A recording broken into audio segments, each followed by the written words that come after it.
Welcome to the adventures of self. Conversations with ordinary and extraordinary people as they explore what it means to be self-expressed. Come on in. Join the adventure.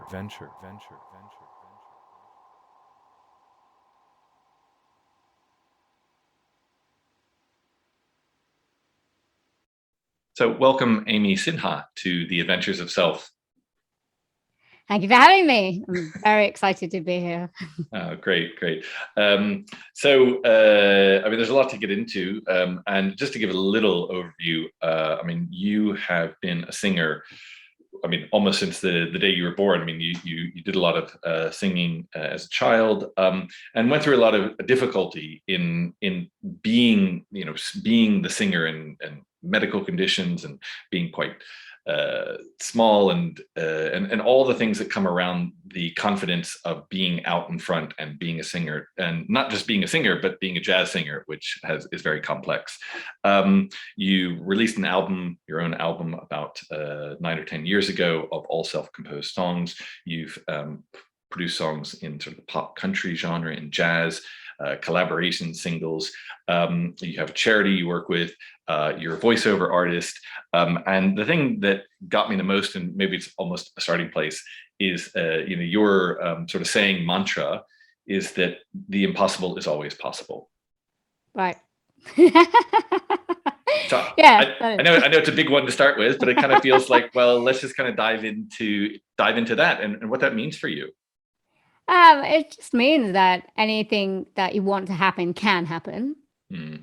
But you've got to put yourself out there. Nothing comes without action. You can put as many thoughts out to the universe as you like, but it's not going to come to you unless you actually put one step in front of the other and, actually go after it as well. So you've got to seek the opportunities. But I do believe that from personal experience, when you want something to happen, it will. You just have to be patient, because we want everything now, isn't it? You put the thoughts out there and we're thinking, well, if it hasn't happened by this time tomorrow, it's not going to happen. But it's you just have to have more patience than that. And sometimes it can come really quickly, but then sometimes some things take a little longer. And it's just about where we are, accepting where we are in the present. And I think that's the biggest thing, because a lot of us can't accept our surroundings or our situation as it is. So I think that for me, especially, that's been the biggest challenge. But I know that I know anybody can achieve what they want. Yeah. I mean, I had that experience as well, and we talk about it on the show. And it's interesting because I think, in the world we live in, there are certain commercial parameters, right? We have Uber Eats or Netflix or, whatever it is. And then we just assume, well, let me just ask for this to the universe. I'll put my order out to the universe, and it'll manifest in the next 5 to 10 minutes, or maybe five days, right? And we're sort of stuck in that kind of linear time frame. And as you say, some things do happen quite quickly, and sometimes some things take other more time to develop. But it goes to particularly something like producing your own album, or becoming a voiceover artist. I did voiceover before I was doing podcasting. I think I mentioned that to you when we spoke. And you can build up to anything, but sometimes it does take meager beginnings. And often what will happen is, in my experience, you kind of feel like there's not much progress happening on something, and you feel like, nothing's really happening. And often, that's where we give up, right?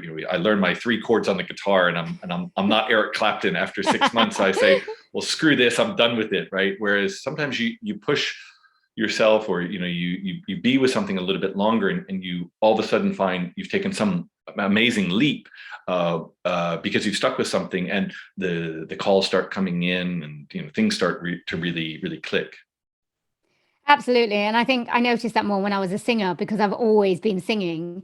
So it wasn't like I had to go out there and get work, because my reputation spoke for itself.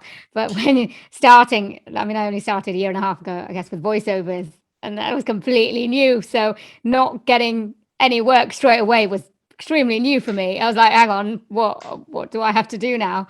So it was like, well, again, it is, isn't it? You gotta, if you're really serious about something, you really want something to happen, you have to keep pushing and kind of crafting and molding what you want, and putting not just the thoughts out there, but putting who you are out there, and making people aware of who you are, because if nobody knows who you are, nothing is going to happen. Nobody's going to come to you. So I think that's what I realized over this past year.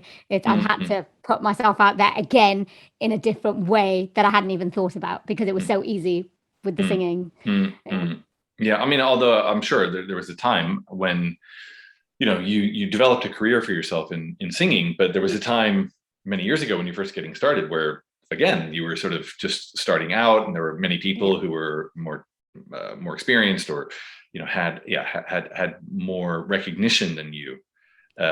So yeah, we're kind of always, we have an opportunity to kind of be reinventing ourselves in things. Yeah. But I never thought of it, though. That's the funny thing. So I never thought of what you just said, of there's people better experienced than me. Yes, they're more recognized than me, but because I think, well, I'm not being big-headed, but because I've gone through a process, and then when you graduate from jazz college, it's just in your head, you're really good. So I had that sense of confidence. So I never thought that people were better than me, I have to be honest. So it was just, it's just my thought processes. Obviously, there were more experience, absolutely, in the jazz field. You're always learning. There's always people that's been at it longer than you have. But I'm talking about my mindset compared to where I am now. With my lack of experience in voiceover. It just goes to that sense, and I'm just curious, like what led you to, because that's an interesting transition to go from sort of the more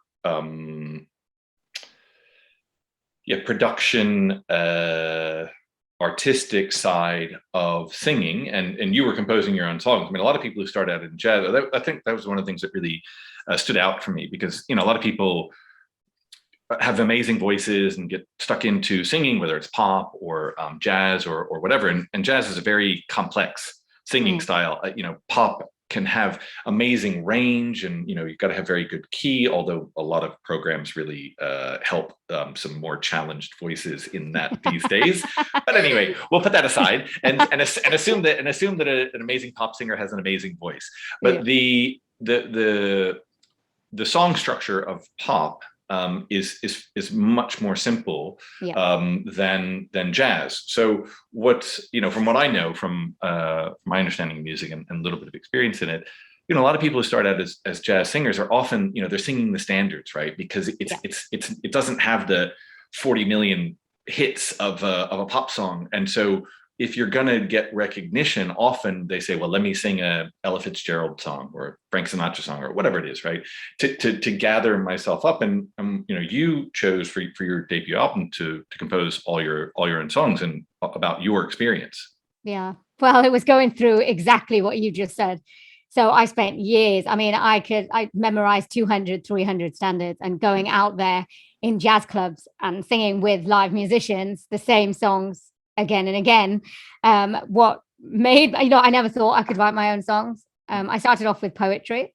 So I used to write poetry, but I never thought I'd actually write my own songs until the time when my career wasn't going anywhere, or where I felt like I was stuck and nothing was happening. So I thought, okay, how am I going to do this? And I had people around me going, well, I'll write you a song, and then I'll write you an original song and you can sing it. And just something didn't resonate with me, with people writing me, even though that's what jazz singers do. You sing other people's songs, as in they composers, George and Ira Gershwin, Irving Berlin. Hardly any of the jazz singers wrote their own songs, but it was just something about that just didn't sit well with me. So I did want to write my own songs, and I consciously made an effort to sit down at the piano and write something. And it was quite a surprise that I came up with something. Whether it was good or not doesn't really matter. The fact that I actually came up with a song was like, wow, okay. So then I decided to just make an album, because I thought, well, how can it be then? I've written one. Okay. How many songs do I need? Okay. 9. I chose 9. I'll write 9, record an album. So I'm very optimistic. Well, it goes to the, it just goes to prove what we started with. I mean, some people would say, well, wow, I wrote one song, I'll just leave it at that. And, because some people, it's like they have other songs composed. So, Yeah, I mean, real credit. And let me tell me a little bit about your because I don't know that a lot of listeners will have an understanding of the complexities around jazz singing, and people might be familiar with pop songs or blues songs. So what are the themes? What really attracted you to jazz and writing songs in particular? I think the jazz part of it. So it started when I was younger, and because I was going through all my medical issues, I think my brain, because I was physically constricted, my movements weren't very. I kind of developed this kind of syndrome, which included a severe form of osteoarthritis, and so then the doctors didn't know about it in young people, so they said to stop all exercise. That was the worst thing I could have done, because I was actually like riding my bike on roller skates, but then when I stopped, don't do anything, you sit around, and then it got really, really bad. So I almost ended up in a wheelchair by the time I was like 12, 13. It got really, really bad. So my mind was the only thing that was working, that was easy. And I think a lot. I always have, and I always like to think about the universe and exploration and things like that. Where did we come from, and karma and past lives, and everything like that. So I've been thinking about that kind of stuff very, very young. So I think the complexities of that was going on in my head related what was going on in the jazz, and that's why I love jazz so much. Whereas pop seemed, even though you've got different ranges, especially like Queen, different layers, but with jazz, it's all there. It's always there. Different layers of instrument, different layers of sound, like just rhythm. Just so much going on, and the lyrics again. There's just so much going on with each lyric, and it's up to the person then to kind of translate it to what they're going through and how they're feeling, rather than given to you on a plate. And I love that so much, because I love to think, and that's why I found resonated with jazz more than at that time resonated with pop, because pop just seemed too simple, and I wasn't in that simplistic space really. So I think that's why. Yeah. Yeah, and I mean, you speak about your medical condition. I mean, you were affected at quite an early age. You speak about nearly being in a wheelchair at 12 or 13.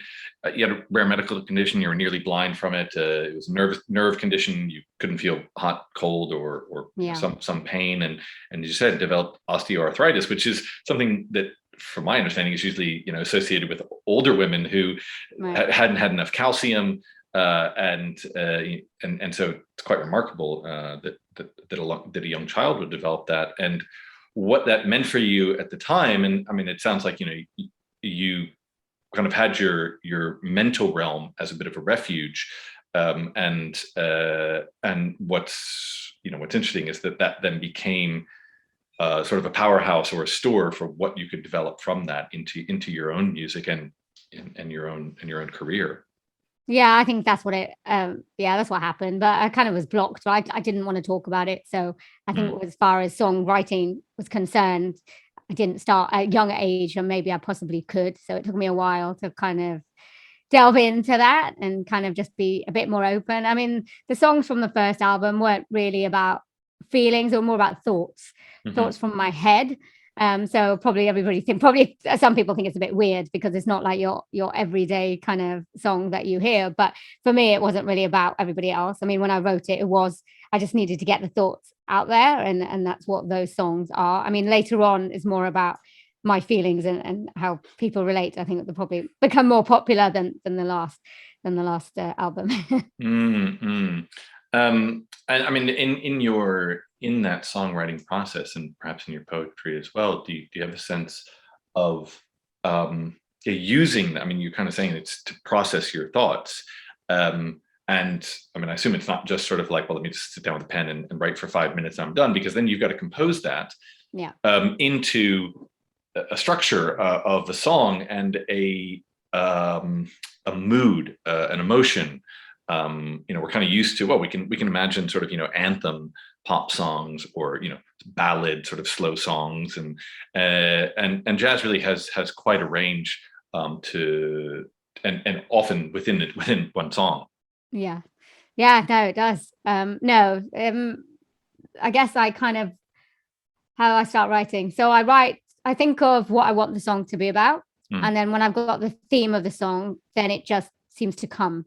So I just need to know what it's about, and then I can write the lyrics to the first verse, and then I write the melody, and then it comes from there. But that's just the first draft, and then go back and tweak it, and then I might end up with something different on the lyric side by the end of it, because then it makes more sense. But that's how I guess I kind of start writing songs. Yeah, it's consistent with I mean, I write fiction and nonfiction as well, stories, and whatever, nonfiction articles, blogs, and other things.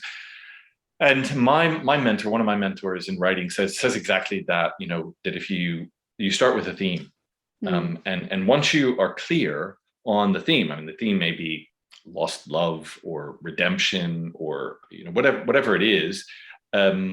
But once you are very clear on the theme and have identified and isolated that, and stick to it, because we often sort of start something, we say, well, I'm going to change it to this, I'm going to change it to that. But any good song, any good book, any good movie has only one theme. Right. We can songs can go all over the place, particularly jazz songs, and movies, that can span generations and centuries and worlds and all these things. But but good ones only have one theme, because that it's like how our mind kind of attaches to something. If it's got more than one theme, we're kind of pulled in different directions and sort of feel like, well, it was good, it was technical, but didn't really, I didn't know what to feel at the end.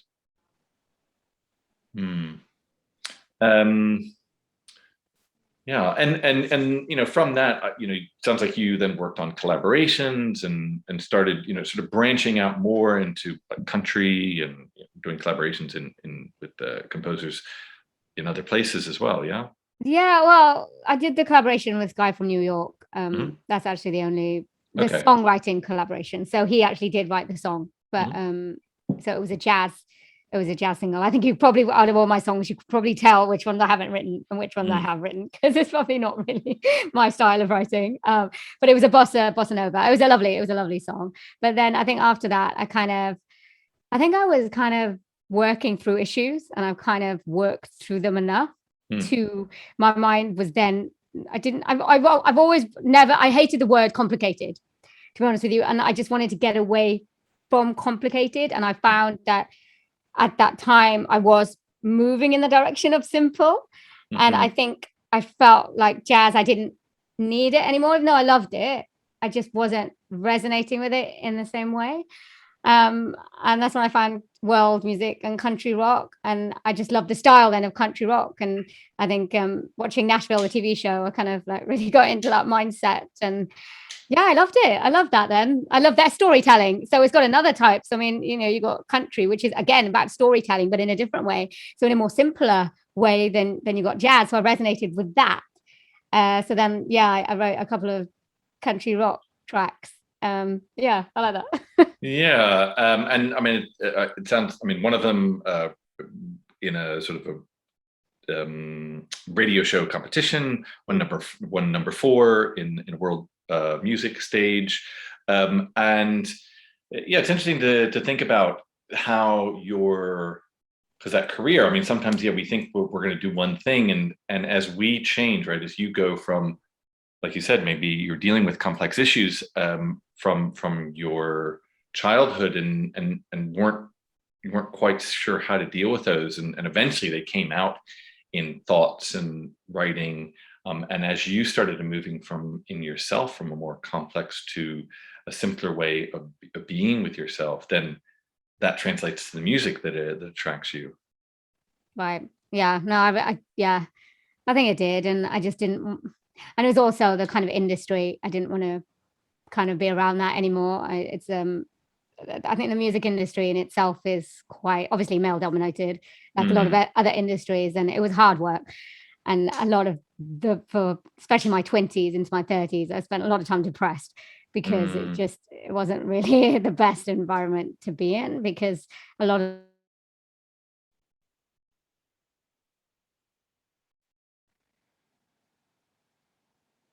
things anyway, and I had so many things. So I think I just wanted to get out of the industry as a whole. Really, probably why I went into the voiceover. Okay, sorry, you broke up a little bit there. I don't know, maybe connection. Sorry. No, it's okay. It's some of the connection, but I think we got the gist of that. So that then led you into voiceover. So, Right. I mean, you and I share some similarity that I haven't done that much. Probably didn't put as much into it as you have, because I've kind of focused more on the podcasting side, which I think we also share similarity with. So yeah, what kind of drew you into voiceover? Obviously, it's using your voice, which you're very familiar with. Yeah. I think because, I had a head start, I guess, with rather just coming at it dry, no experience. I think I never really thought about it. I never thought I was a good speaker, in all honesty. I was quite shy growing up. I was never pushed at school because of everything that I was going through. So, and I was very introverted compared to my sisters. They were very extrovert. They did public speaking at school. So I never had much confidence. But when I know that I'm not good at something or I need something to progress, I will face it head on. So I knew I was camera shy at the age of 22, 23. So I got as many cameras as I possibly could. Every time I'd go out, I'd tell my friends to bring their camera, to the stage that I got over being filmed on video. So that was okay. But I did have a problem speaking over the microphone, which we all know, if you're going to be a good lead singer, you have to interact with the audience. You've got, and we all comment on the people who are not very good at speaking. So I thought, okay, well, I'm going to have to do something about that. So I just started interviewing people randomly. I took a mic and I just started going out there, and I had access to some amazing jazz musicians because they all used to tour from the Ronnie Scott's players. They used to come to Swansea. In America as well, we had got a lot of jazz clubs here. So I interviewed quite a few musicians, and that gave me more confidence. But again, I never thought, the thought never came to me that I should do voiceovers, because I never knew what voiceovers was. I think that's the thing. And a lot of people still don't know what voiceover is. But when my sister suggested it, she had a conversation, I think, with a friend who was using voiceover agency. And I think she goes, Amy, you can just do voiceovers. You can make so much money. I was like, oh, really? Okay. I can do it from home. All right. Okay. That sounds really cool. So I was like, set up a microphone and in a quiet place, and, made a show reel, did a bit of research, obviously. And then I just started to get to know what voiceovers was and put myself out there, and then do as many auditions as I could just to get some practice. So that, I think that's about it, really. Yeah, I mean, it's interesting. I mean, like there's a lot of different areas of voiceover that people can go into. But I just want to pick up on maybe something that we can go back to on that. But I just want to pick up on something you said there, because it goes to, you kind of brush over it, but I think it goes to your success, because, as you said, you recognized that you were camera shy. And so what you did was, like, some people would say, well, I'm just going to stay away from cameras. And there's this other attitude that says, I'm camera shy, so put as many cameras in my face as possible to deal with that, to really take that on, like, head on, sort of like go into the hurricane, go into the tornado, rather than run away from it. And it sounds like, then to do that with interviewing people, as you say, to recognize a weakness or a limitation within you, and to then choose to meet it. Maybe it goes to, the impossible is always possible, because we assume something is impossible because we have an understanding of it. We assume that, like, well, I'm camera shy because I don't look good on film, or I can't speak in a microphone because I'm not good at public speaking. And this other person, my sister, my best friend, my, uncle, whoever it is, right? We see these other things and we put ourselves in comparison, and then often we just shut it down, and then that becomes the impossible. And there is this, other possibility to say, well, this is just a perception, this is just an assumption, and then to meet that. Yeah, and I think you also have to recognize maybe what it is that you want to do. So if it is the industry, like it is in the music industry, there is no getting away from cameras. There's no getting away from a microphone. So I thought, well, if I'm going to do this, it's something I love to do, I have to work all of it. And I didn't like my appearance. I didn't like the way they looked. I'm quite short. Didn't like that. Didn't like the fact that I limped when I walked. I just have all of these issues going on. And maybe watching myself back was hard. But it's like listening to your voice back, it can be hard. It's not an easy thing to do if you don't like the way you look or the way you sound. So you kind of have to, you have to get over it if you want to continue in a certain industry or work in a certain area. There is no room for self-doubt, and that's the thing. And that's the thing in everything. I think there is no room to doubt yourself because other people are going to do it for you. So if you doubt yourself, you are not going to move forward in life in any way, shape, or form. And belief, again, is the hardest thing in yourself. So, and other people, you know what, everyone believed in me since I was very young. Nobody said I couldn't do anything. I just made my own limitations. I made myself believe that. So then that's the hardest thing, to get over your own limiting belief.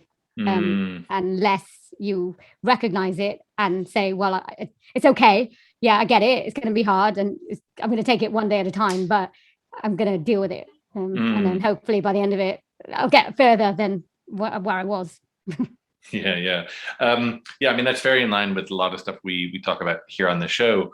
And there is this opportunity, I think, to, in the first instance, just to acknowledge that you do have a limiting belief, or that I do, or that we do have a limiting belief. And in fact, that everybody does, right? You know, in the world we live in, we're so focused on our limiting beliefs, and we don't see that every single other person has limiting beliefs, because they're not, you know, we don't see the thought bubbles, you know, like you have like you have in cartoons.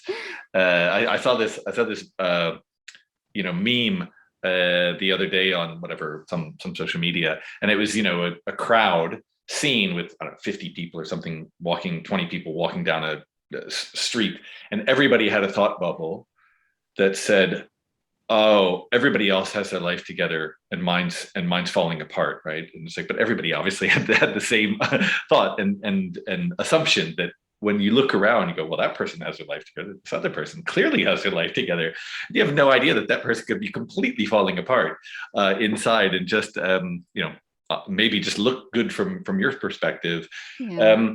But this sense that, you know, just because, and it's interesting, you know, like the two things you mentioned, you know, very relevant to the entertainment industry anyway, how you look and how you sound.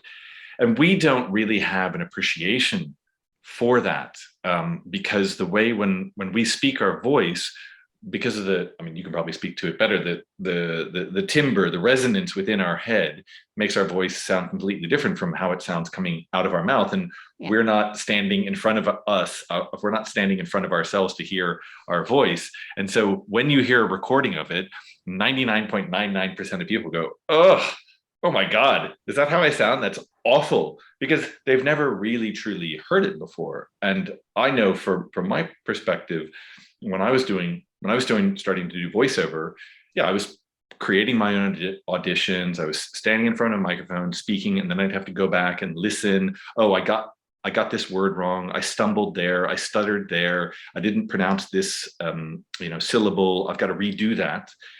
And there were times, certainly in the beginning, I just thought, oh God, this sounds awful. Like, why would anybody hire me for anything? This is just an awful voice.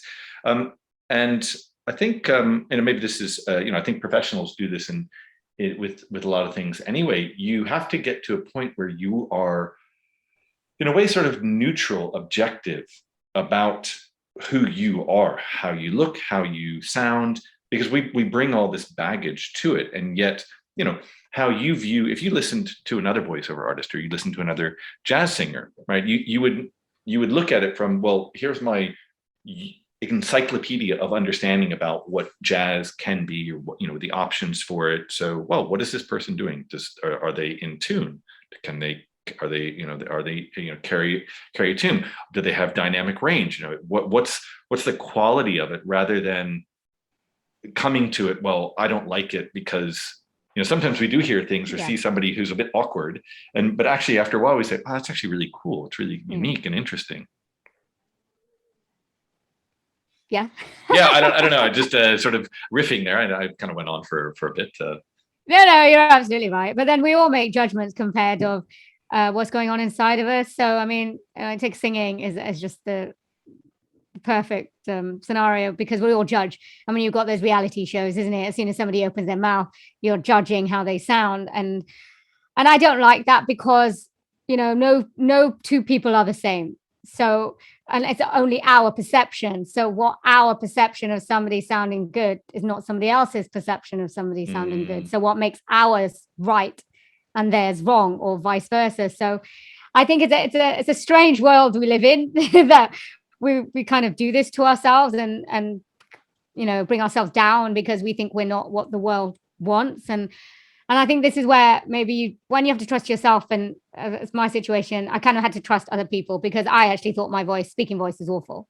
Literally, I'd hear myself on camera in the back when I remember doing this little things. I'm staying in a hotel and I'm just giving a documentary, and people go, "Wow, that sounds really good." I'm like, "No, that really, really does not at all." But I'm like, okay. So, but the more people said that I had a nice voice, I was believing it. I was like, all right, okay, maybe I do have a nice voice. So I kind of trusted there. I had to go with the trust, even though I didn't particularly hear it at the time. So it took me a long time in that respect. I don't know what that says. Yeah, I mean, I think that one of the things one of my mentors says is, you're not the judge of who you are, your work, your artistic expression, because and they're famous stories from world-class artists, right, who produce things. I think he told me a story.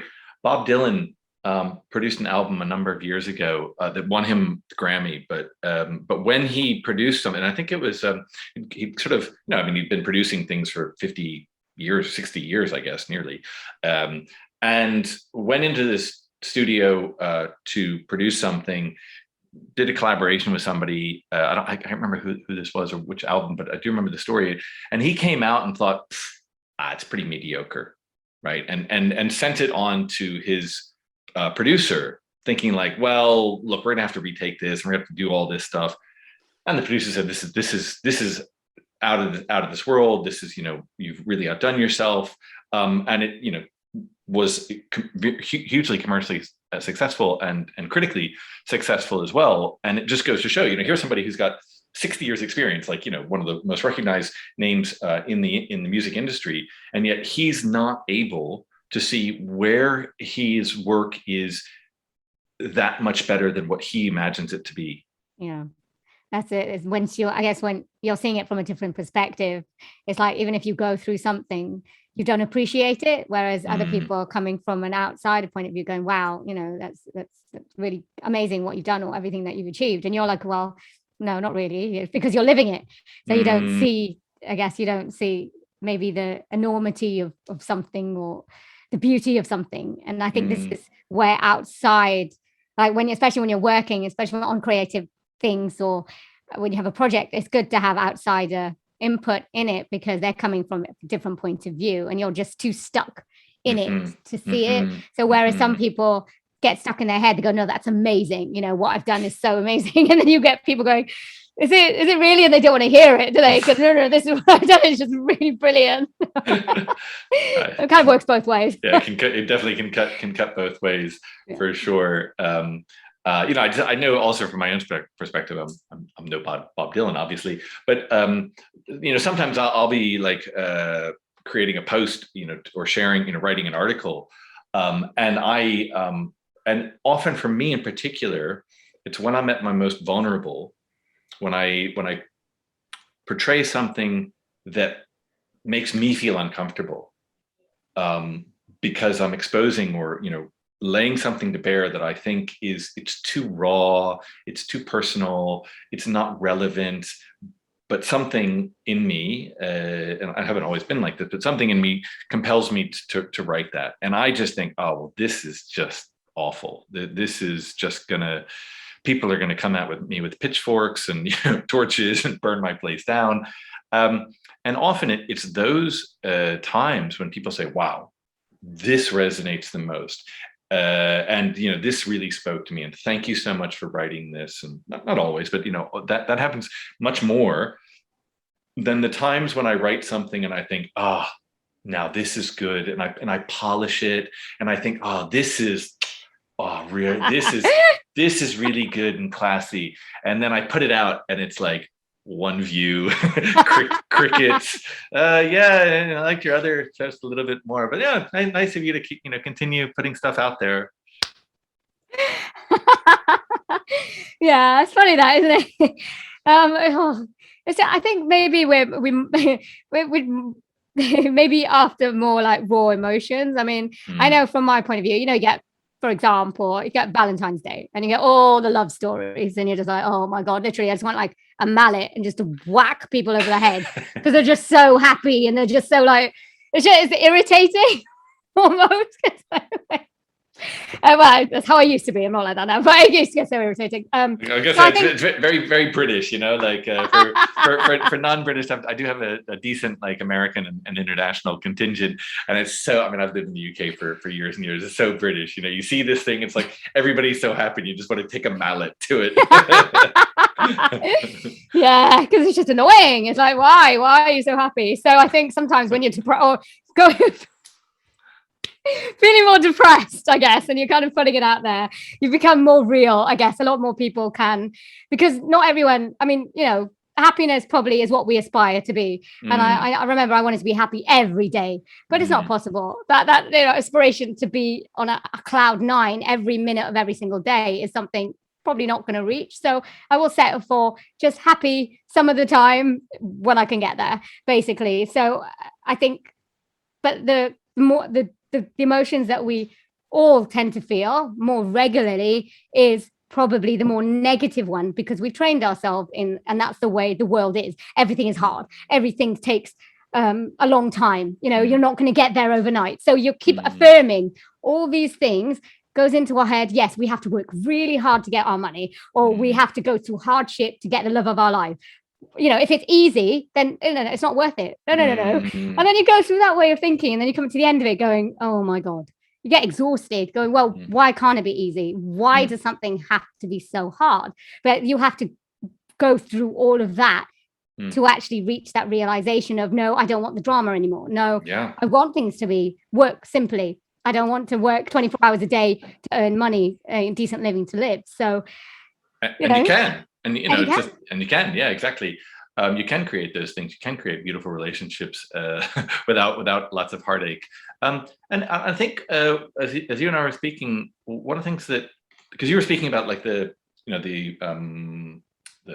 singing, whatever talent shows that have been so popular over the last decade or so. And on the one hand, I do feel like maybe the first in 10 to 15 years of this century or whatever, there was so much information and there was so much effort on getting things right. Social media was coming out and there was so much comparison. Well, look at my dessert as opposed to and look at my car and my girlfriend and my handbag, or it's like whatever. And so there was so much of this like FOMO and comparison and insecurity around that. And I feel in some ways like we've kind of gone to we kind of went to the extreme on that. And I don't think that this is by default the standard, but I see it coming in much more in all sorts of ways, in music, in coaching, in podcasts, in all sorts of things, where in fashion, in business, where people want an authentic experience. And we realize that, it's nice to kind of see this presentation of something very slick, and that's kind of cool as an ideal, but we've kind of all recognized that it's not, as you say, it's not realistic. And so there's more of an appreciation in like, oh, this person, they didn't hit the exact right note. But man, they're up there, they're trying and they're doing this. And actually, well, they misspelt this word, but the sentiment of this thing is true. And we really are starting to resonate more with the authenticity of something than that sort of slick production. And I think especially over COVID, the word authenticity has been like neon lights flashing, because everyone wants to be real, because everyone's situation has changed, or most people's situation, because of the pandemic. And we've all had to kind of compromise and do things maybe in a different way than we used to. I mean, I never knew about Zoom back last year. I mean, this is like, it's an amazing thing. And I've really thrived over, because we have this kind of online network that we can do, and it's kind of given me more confidence to speak with people that I would never have spoken to, like all over the world, in the click of a button. You can meet with anybody, and I think it's no excuse these days to be lonely. And I know that sounds really probably a bad thing to say, but there's no excuse because of the ways that we can reach out to each other. So you have got different social media lines that you can reach out through. Yes, there's the negatives because it is very superficial, and we love superficial things to get us out of our own little head and our world and go, oh, look at this, isn't that beautiful? And I think that's what, like, we're talking about British, so we love EastEnders. I don't know if you've seen EastEnders. Only snippets. It's not really my cup of tea, but I appreciate it. Yeah, I mean, it's very, very, very sort of over the top kind of soap opera, but not kind of the American soap opera, because it's quite British. It's quite sort of like on the street. That's exactly. So the British, we do depressing drama, hard-hitting drama so well. And this is what we're known for. Whereas the Americans, they do like I don't know, this any dream is possible. At the end it may start off hard, but at the end they've reached their goal. But in Britain, well, no, actually, you're starting where you are and you're probably finishing at that same place. Or lower.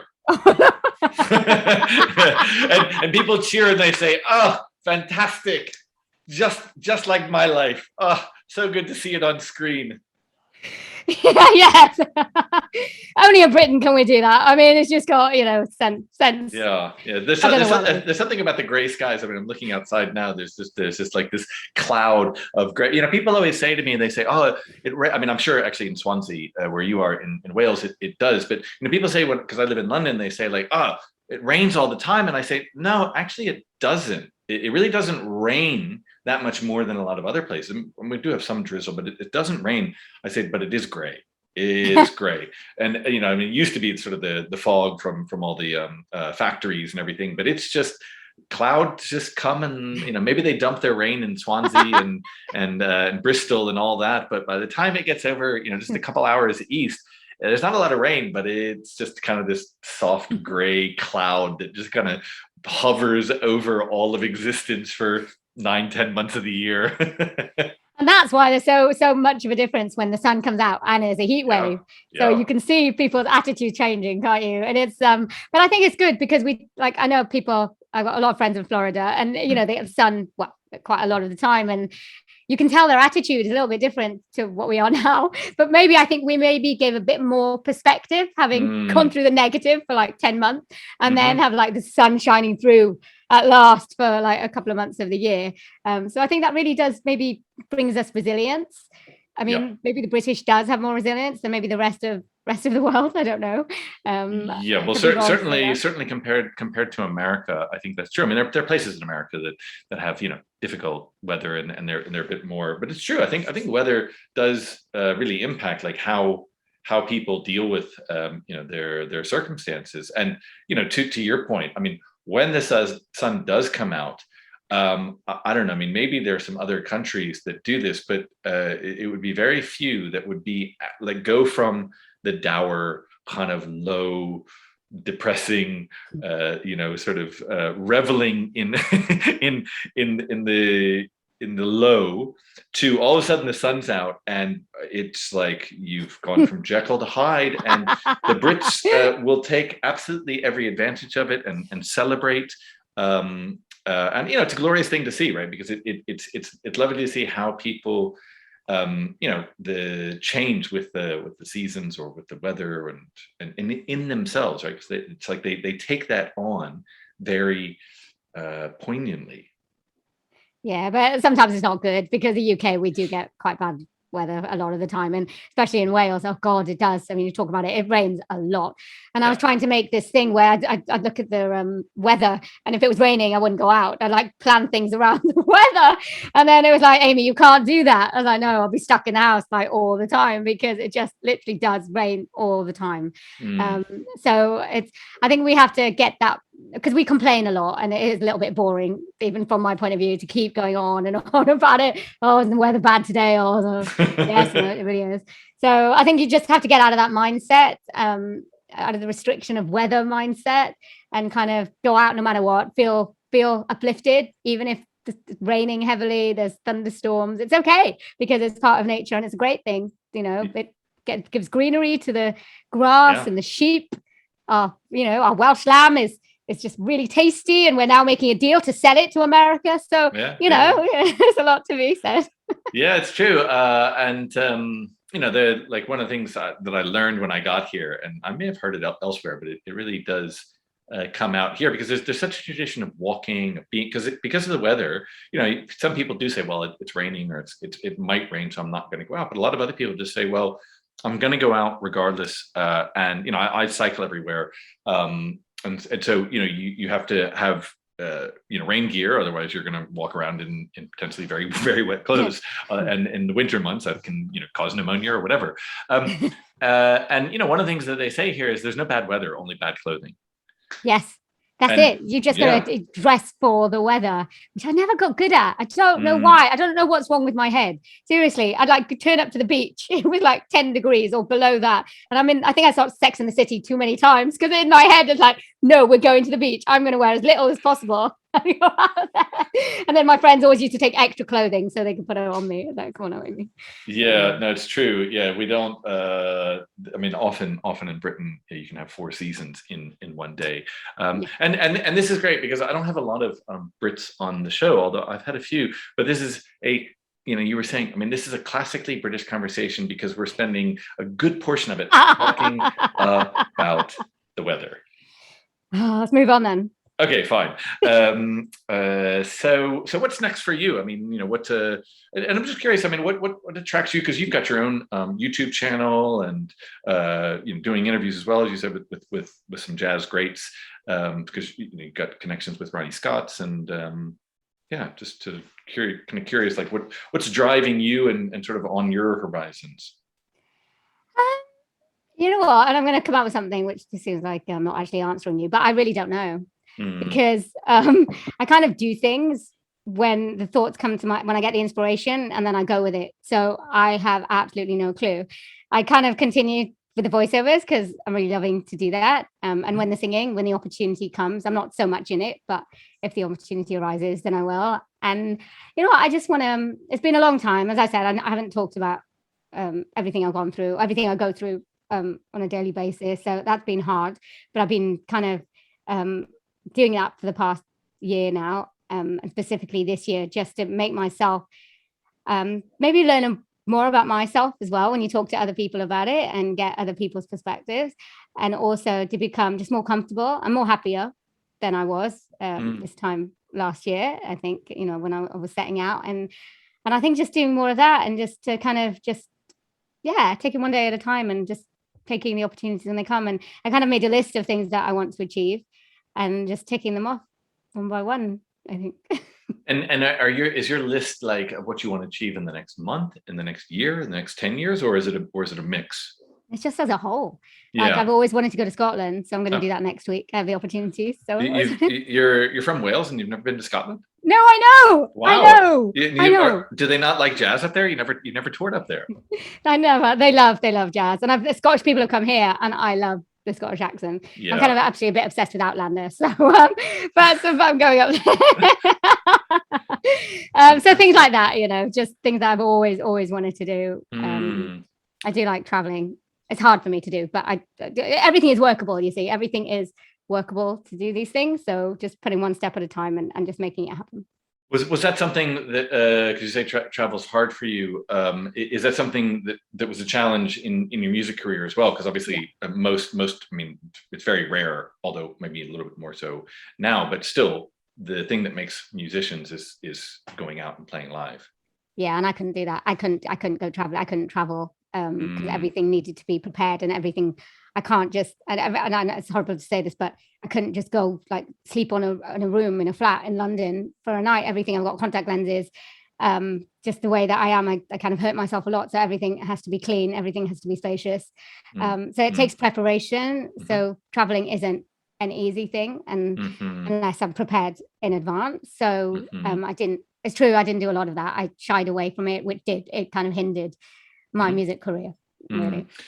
But what I'm hearing is, again, it's like we have certain limitations, right? We may have physical limitations or other things that provide that give us a challenge, and yet what do we decide to do with them, right? Because you could just say, well, there you go, I can't travel, I have limitations that prevent me from doing that. Or you can, but you still have dreams and aspirations. So going to Scotland and then setting your sights, it goes back to what we were talking about at the beginning, this vision. It's like setting your sights on something and then taking action to ensure that, right? It sounds like you got to go through a lot of preparations. And so then you're in the mindset of, well, what is it going to mean to fulfill this vision, this dream? Exactly. And as I said at the beginning, anything is possible. Yes, it might take a bit more planning than a normal person or what the everyday person has to do, but you just do it. I mean, sometimes I used to think, oh, it's such a burden. I spent so much of my life thinking, oh, such a burden on other people, and I tried to keep other people away because I didn't want to inflict my me onto other people, and going with that mindset is hard, and it brings you down. And I spent a lot of my life in that kind of mindset, and it's difficult to get out of. So it does take a lot, and it takes determination to say no. I'm probably underestimating people and taking it upon myself to maybe not let them go through that experience when maybe it would have been of value to them to learn a bit more. And, I'm looking at it from that perspective rather than, oh no, I don't want to burden them, so to speak. So, but everything is possible. You just have to take it one step at a time. So have that goal and say, okay, what will it take to reach this goal safely, and that I'm comfortable with, and that I'm not scared that I won't block it, because it's your own things in your head that block things. And I think that's what happened with my career. I put my own blocks in my head, which probably didn't help. I had a lot of dreams and aspirations of where I wanted to go into my music career. And at the end of the day, if I'm being honest, it didn't happen. But, I've achieved other stuff that it's okay, that I didn't actually do the things that I set out to do. Just things went differently. Yeah, I mean, there's a lot of grace and humility to admit, you have dreams. I mean, sometimes we have dreams and we create them. And sometimes we have dreams and we make choices in our lives, or we allow certain things to have power. But what I'm hearing from you is this ability to admit that, right? To admit that you have decision and choice in that. And it gives you a place of learning. It gives you a place to start for where you go with that. I think that's true. And everybody thinks that they can blame everybody else, and a lot of things, especially when things are going hard, they don't want to take the blame, that it's not their responsibility, it's not their choice. But at the end of the day, everything we do, every decision we make is our choice. Whether we feel like pressured into doing it or like we have no choice, it's still your choice. But that actually gives you a sense of control rather than things are out of your hands. So which means that you can actually turn things around into the things that you want to happen into your life. And I think the more people that take responsibility for themselves, they'll be happier. I think that, again, this is my problem with religion, is that you put the blame on God or I mean, I believe in the universe. I do believe in God, but I think a lot of people just want to say, oh, if God wills it, it will happen. And they don't want to take responsibility for that and go, well, bad things are happening. Why did God make that happen? And they don't want to look from, maybe it's you, Yeah. So there's a lot, I know, probably many layers and a whole other topic, but I think just more people need to take responsibilities for themselves and their actions and their lives, so that to be able to turn it around. And as you say, it starts with you, right? I mean, I could say the same thing, but it's like I have to be, the only person I have to really wake up with and look in the mirror every day is myself. Yeah, exactly. So as long as you're happy, I think, in yourself, it doesn't matter about anybody else. So just make peace. Cool, Amy. Well, this has been, thanks to you for coming on. This has been a fantastic show. Really grateful for your time and your stories, and wishing you well in all your ventures going forward. Oh, thank you so much, and thank you for having me on your show. Thanks. We'll see you somewhere down the road. Okay. Bye. Bye.